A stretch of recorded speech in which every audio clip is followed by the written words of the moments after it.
Vivemos um momento de grande apreensão, já que estamos a ponto de instaurar o processo de impeachment da Presidente da República. Não é ocasião para agir apaixonadamente, nem para lançar mão de meras frases de efeito, ataques pessoais e partidários ou eloquência vazia.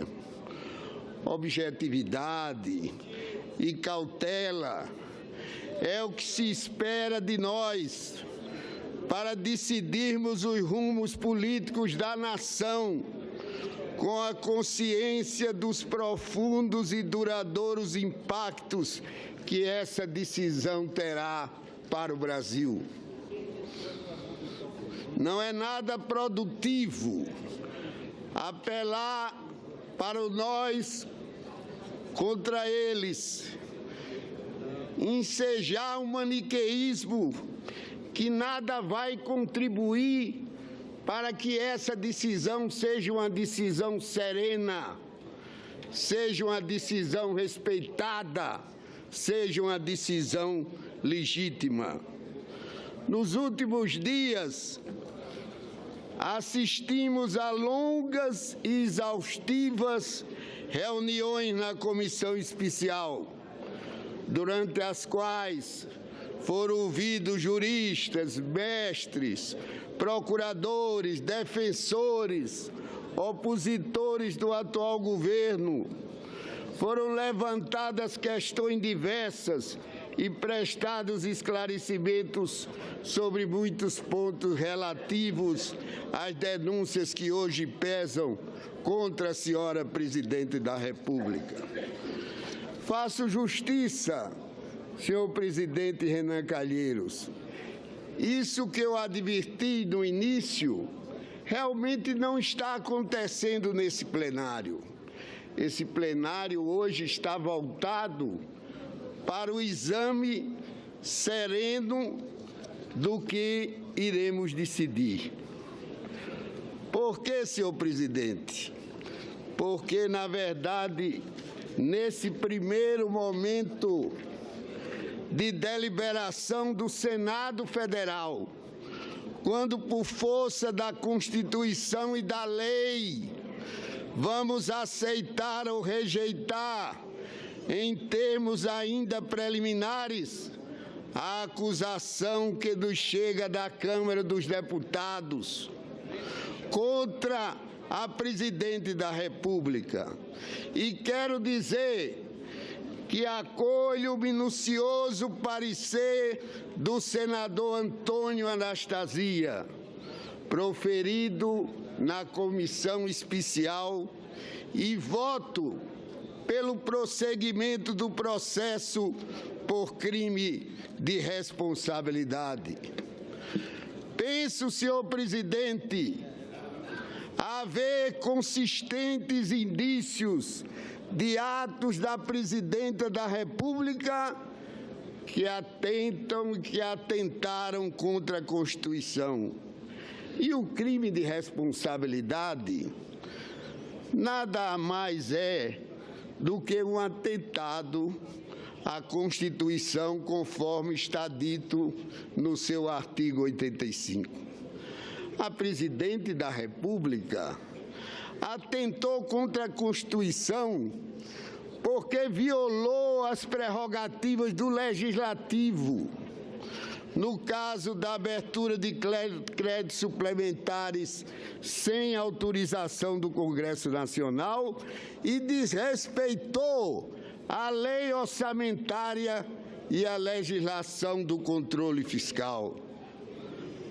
O descumprimento dessas leis, também conforme o texto da Constituição, importa, senhores senadores, em crime de responsabilidade. Por isso eu digo que é o quanto basta, e isso está com toda a precisão exposto no parecer do senador Antônio Anastasia. É o quanto basta, repito, para, nesse primeiro momento, o Senado Federal instaurar o processo, passando, então, a funcionar como órgão judiciário. Nessa qualidade, o Senado haverá de aprofundar o seu exame da acusação e da defesa para proferir o seu julgamento, impondo ou não a presidente da República a perda do seu mandato e demais penalidades constitucionalmente previstas. Senhor presidente, senhoras e senhores senadores, voto, portanto, pela instauração do processo, mas não posso deixar de registrar ser este o segundo processo de impeachment que tramita no Senado em menos de 25 anos. Para as instituições democráticas, cuja permanência e estabilidade tem o impeachment como severa exceção, é tempo curto demais para, por 2 vezes, ser posto à prova o nosso sistema de governo.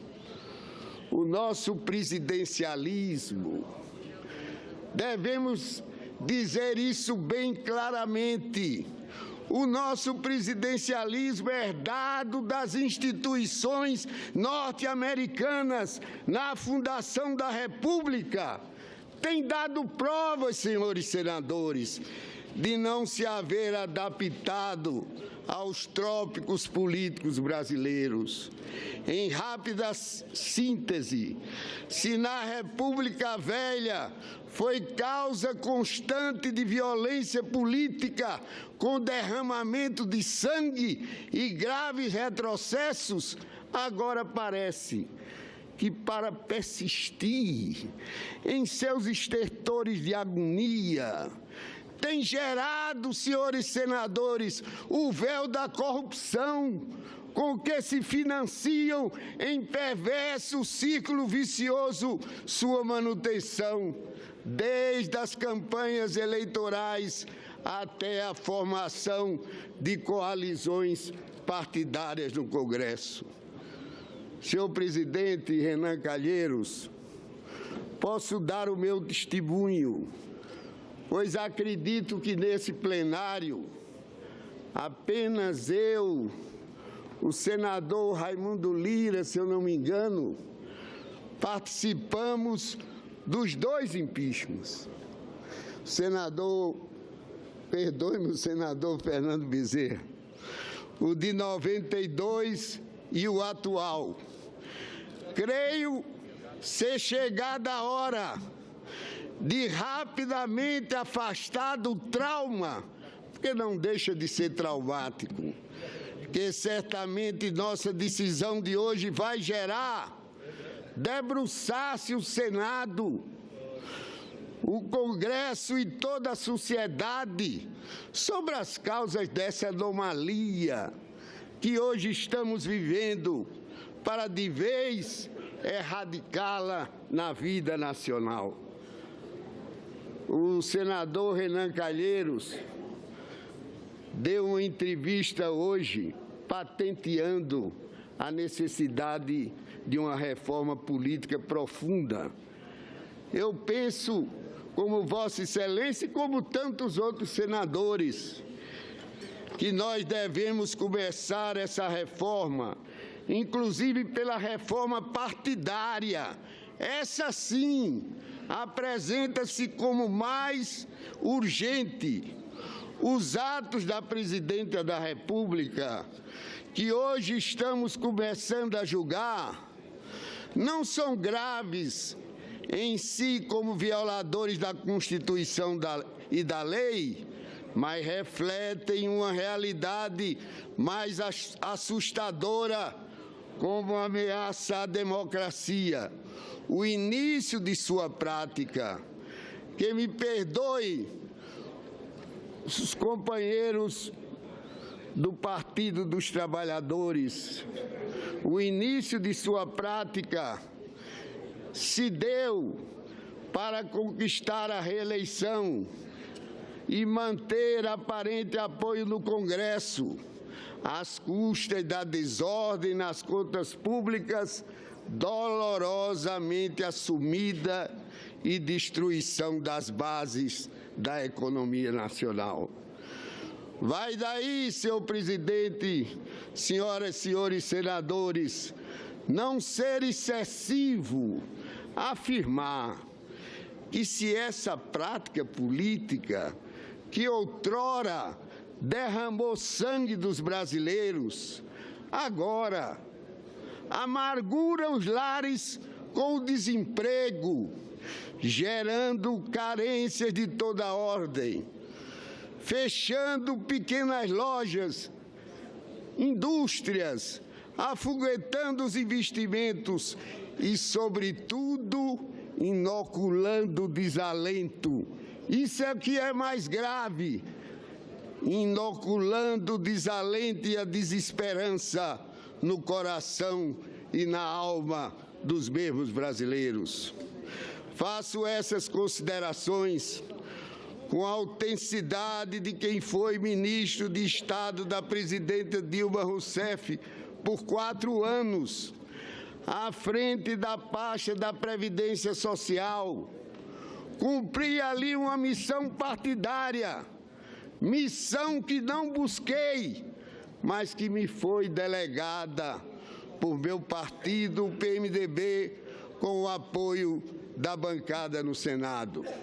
E durante os 4 anos que estive presente no Ministério da Previdência, a partir do fato de que eu assumir o Ministério, eu disse logo de saída: vou assumir um abacaxi.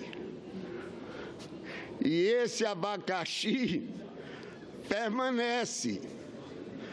De tal maneira permanece que a Previdência ora se funde com o trabalho e agora se procura acolher a Previdência no próprio Ministério da Fazenda. Mas não é hora de fazer esses comentários. O que interessa, o que importa, é que desde então eu pude aprofundar-me na reflexão de quanto distorcida estava e está, devemos reconhecer que está, a nossa atividade política. Senhor presidente, só aqui no Senado eu já estou no 3º mandato. Já estive na Assembleia Legislativa do meu estado durante 4 mandatos.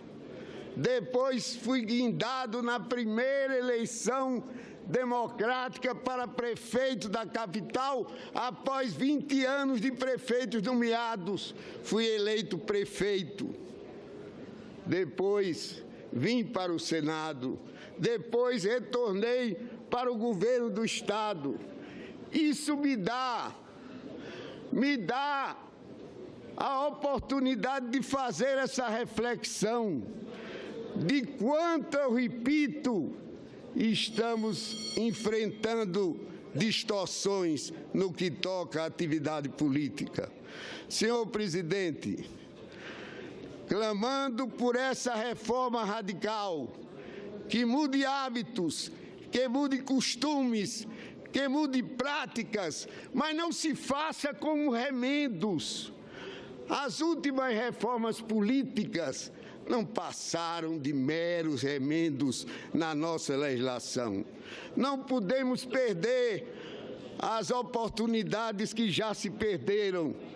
E não posso deixar de registrar desencanto por líderes populares como o ex-presidente Luiz Inácio Lula da Silva, que poderia ter lançado mão da sua popularidade para chamar a sociedade e o Congresso à grande obra de reforma.